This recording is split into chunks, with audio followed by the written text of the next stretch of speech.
ونعوذ بالله من شرور أنفسنا ومن سيئات أعمالنا.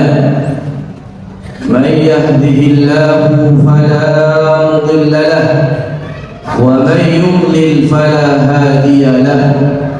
أشهد أن لا إله إلا الله وحده لا شريك له، وأشهد أن محمدا عبده ورسوله لا نبي ولا رسول بعده.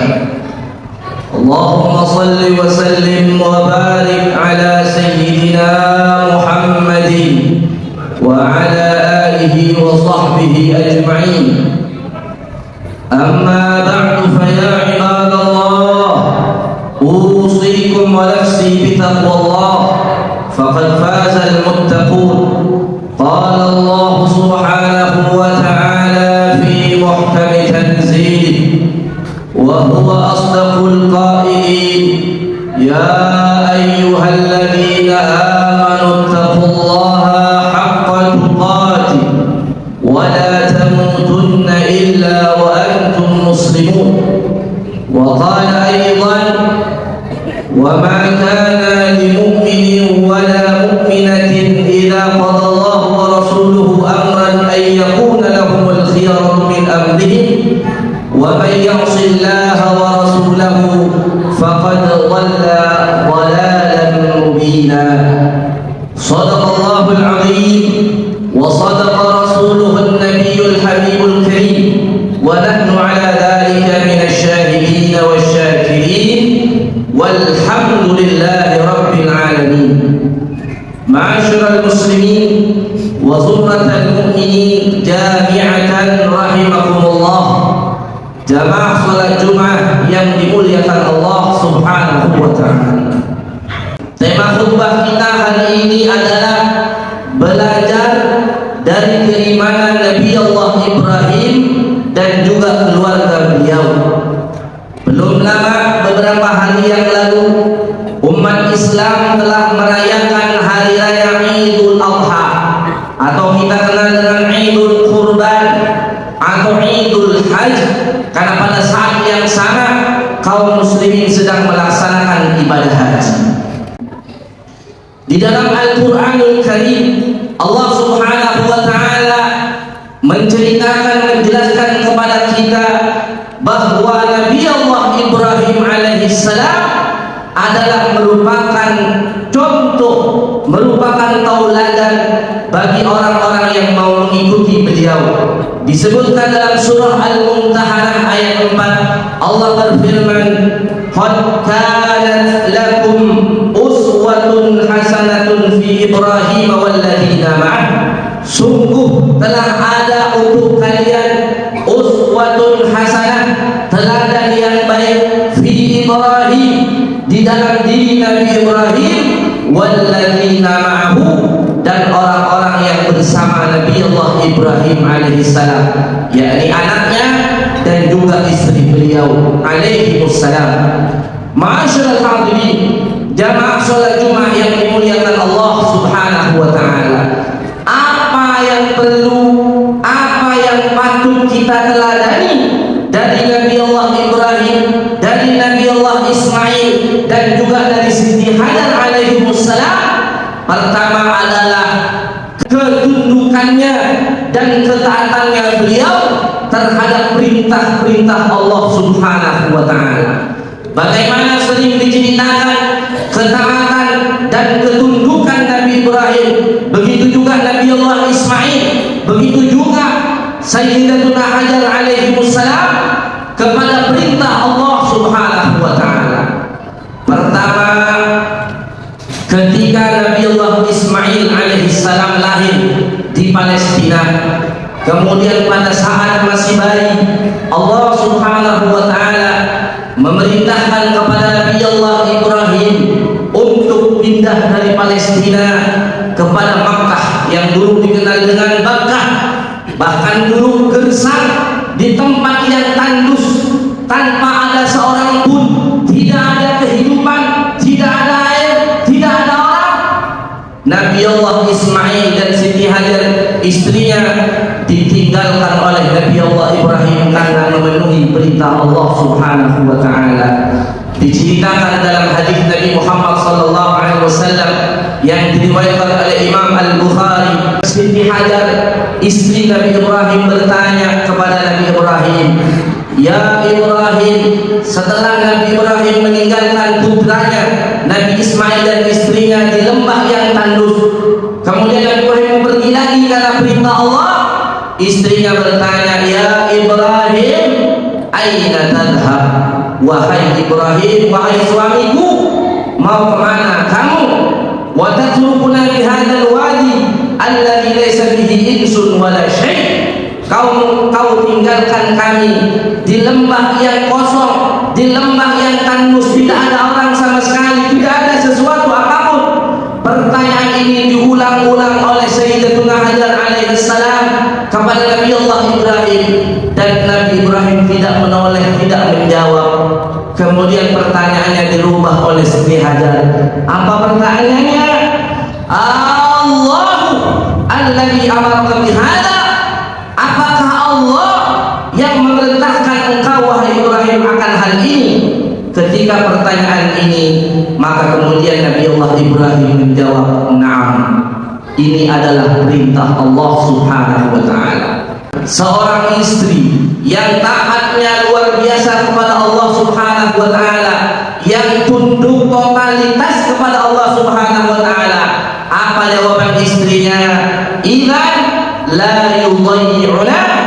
Kalau begitu silahkan kau pergi penuhi panggilan Allah. Insya Allah Allah tidak akan menyia-nyiakan kami. Insya Allah Allah tidak akan menyia-nyiakan saya dan anak saya Ismail alaihissalam. Ma'asyiral hadirin, jamaah salat Jumat yang dimuliakan Allah Subhanahu wa taala. Kemudian Nabi Ibrahim berdoa kepada Allah di lembah tadi sebagaimana diabadikan oleh Allah Subhanahu wa taala di dalam surah Ibrahim ayat 37. Beliau berdoa kepada Allah, "Rabbana inni askantu min dzurriyyati biwadin ghairi dzi zar'in 'inda baitikal muharram Rabbana liyuqimus shalah." Ya Allah, kami titipkan anakku dari keturunanku biwadin ghairi dzi zar'in, di lembah yang tidak ada tumbuh-tumbuhan, tidak ada kehidupan, 'inda baitikal muharram, di sisi rumahmu al-muharram, di sisi Baitullah yang mulia. Rabbana liyuqimus shalah, agar mereka ya Allah mendirikan salat. Faj'al afidatan minan nas, jadikan hati-hati manusia tahwi ilaihim, condong kepada mereka. Warzuqhum minas samarat la'allahum yashkurun, dan berikan mereka rezeki agar mereka bersyukur kepada. Ma'asyiral hadirin, jamaah salat Jumat yang dimuliakan Allah Subhanahu wa taala. Kemudian yang kedua, bagaimana ketaatan Nabi Allah Ismail alaihissalam, Nabi Allah Ibrahim dan istrinya, yaitu di saat Nabi Allah Ibrahim bermimpi menyembelih putranya Ismail. Pertama, Nabi Ibrahim bercerita kepada istrinya, "Wahai istriku, tadi malam aku bermimpi menyembelih Ismail," yang dikenal dengan tarwiyah. Nabi Ibrahim pertama ragu, bukan beliau ragu dengan perintah Allah, karena mimpi para nabi adalah ar-ru'ya as-shadiqah, mimpi yang benar dari Allah Subhanahu wa taala. Dia ragu apakah mimpinya datang dari Allah atau datang dari syaitan. Ditanyakanlah kepada istrinya manut saja, kalau memang perintah Allah silahkan.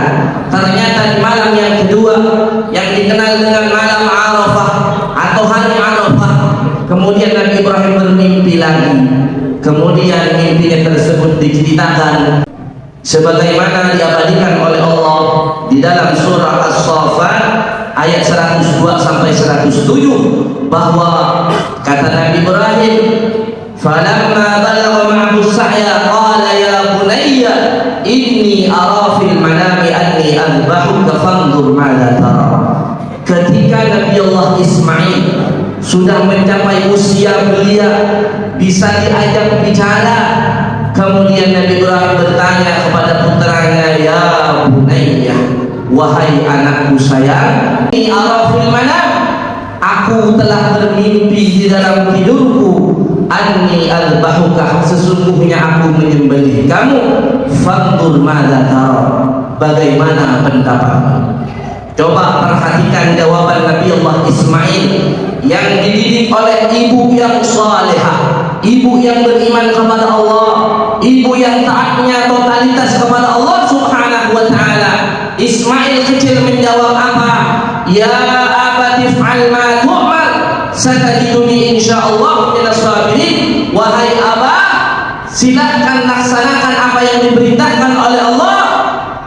Engkau abah akan mendapatiku minas sabirin, termasuk dari golongan orang-orang yang sabar. Ma'asyiral hadirin, jamaah salat Jumat yang dimuliakan Allah Subhanahu wa taala. Dari sini bisa kita baca, bisa kita renungkan bagaimana keimanan Nabi Allah Ibrahim, bagaimana juga keimanan Siti Hajar, bagaimana juga keimanan Nabi Allah Ismail alaihi wassalam terhadap totalitas ketundukan mereka semua terhadap perintah Allah Subhanahu wa taala.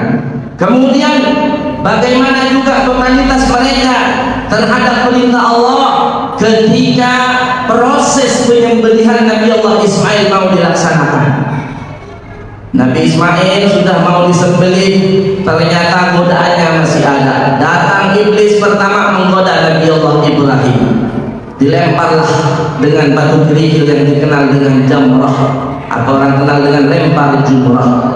Tidak mempan kepada Nabi Ibrahim, goda kepada istrinya Nabi Siti Hajar alaihissalam. Dilempar juga iblis kemudian kepada putranya yang masih kecil. Untuk menggagalkan perintah Allah, iblis terus menggoda ketiganya sampai kepada Ismail juga tidak mampu.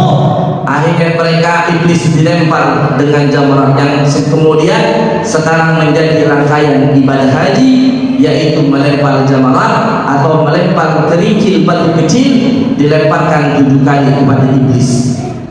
Bagaimana ketaatan mereka kepada Allah Subhanahu wa taala di saat mau menyembelih putranya. Coba bayangkan dari diri kita, orang tua mana yang sanggup menyembelih putranya? Nabi Ismail dibesarkan oleh ibunya, tiba-tiba setelah dewasa, setelah bisa diajak bicara, datang-datang mau menyembelih anaknya. Ibu yang mana yang tega kalau bukan karena perintah Allah Subhanahu wa taala? Ma'asyiral hadirin, jamaah salat Jumat yang dimuliakan Allah Subhanahu wa taala. Sebagai kesimpulan dari khutbah kita hari ini adalah seorang mukmin, seorang yang mengaku beriman kepada Allah Subhanahu wa taala, maka yang pertama ketika datang perintah Allah Subhanahu wa taala, maka katakan sami'na wa ata'na. Kami dengar dan kami taati ya Allah. Disebutkan dalam Al-Quran surah Al-Ahzab bagaimana sepatutnya seorang mukmin itu bersikap ketika datang ketetapan Allah Subhanahu wa taala. Allah berfirman, "Wa ma kana lil mu'minin wa la mu'minatin idza qadallahu wa rasuluhu amran ay yakuna lahumul khiyaratu min amrihim." Tidak patut, tidak pantas bagi seorang mukmin laki-laki dan juga mukmin perempuan, idza qadallah, apabila telah datang ketetapan Allah, apabila datang perintah Allah dan perintah Rasulnya, ayyakuna lahumul khiyaratu min amrihim, kemudian mereka melakukan pilih-pilih. Kalau ini saya ikuti, kalau di sini enggak. Ayyakuna lahumul khiyaratu, pilih-pilih perintah Allah Subhanahu wa taala. Tidak pantas dan tidak patut kata Allah Subhanahu wa taala, wa may ya'sillaha wa rasulahu, barang siapa yang bermaksiat kepada Allah dan Rasulnya, faqad dhalla dhalalan mubina, maka orang tersebut telah tersesat dengan kesesatan yang nyata. Kemudian yang terakhir, yang kedua, sebagai kesimpulan dari khutbah kita ini, dari pelajaran dari keimanan Nabi Ibrahim dan keluarganya, bahwasanya dalam kehidupan kita atau dalam setiap diri kita, setiap kita mau melaksanakan aktivitas aktivitas. Dalam diri kita itu ada dua kekuatan besar. Kekuatan yang pertama, kekuatan akal kita dan juga kekuatan malaikat. Dan kekuatan yang kedua, kekuatan hawa nafsu kita dan juga kekuatan syaitan. Setiap kita mau melangkah melakukan perintah Allah, antara nafsu dan akal, antara malaikat dan iblis dan setan selalu bertengkar. Katakanlah datang perintah Allah, hayya 'alas shalah, hayya 'alal falah. Si akal berpikir, ya waktunya sholat. Kata si akal, didorong sama malaikat, ya waktunya sholat. Tinggalkan pekerjaan, tinggalkan kesibukan, kata malaikat. Bisik dalam bisikan kita. Kekuatan yang kedua apa? Kata iblis, kata nafsu, males, masih ngantuk, sibuk, entar dan seterusnya. Kata iblis, dia bener-bener entar aja. Kalau kekuatan malaikat dan kekuatan akal yang menang, maka orang tersebut menjadi baik. Tapi kalau kekuatan nafsu dan juga mengikuti kekuatan setan, maka orang tersebut akan menjadi buruk selamanya. Na'udzubillah min dzalik.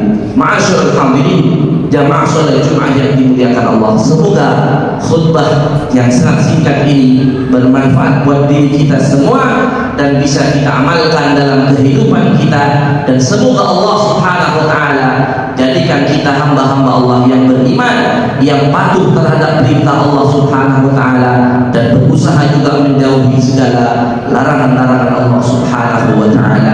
Barakallahu li wa lakum fil Qur'anil azim wa nafa'ani wa iyyakum bima fihi minal ayati wa dzikril hakim wa taqabbala minni wa minkum tilawatahu innahu huwas samiul alim. Aqulu qawli hadha wa astaghfirullah li wa lakum wa liwalidayya wa liwalidaykum wa lisa'iril muslimin wal muslimat wal mu'minin wal mu'minat fastaghfiruhu innahu huwal ghafurur rahim.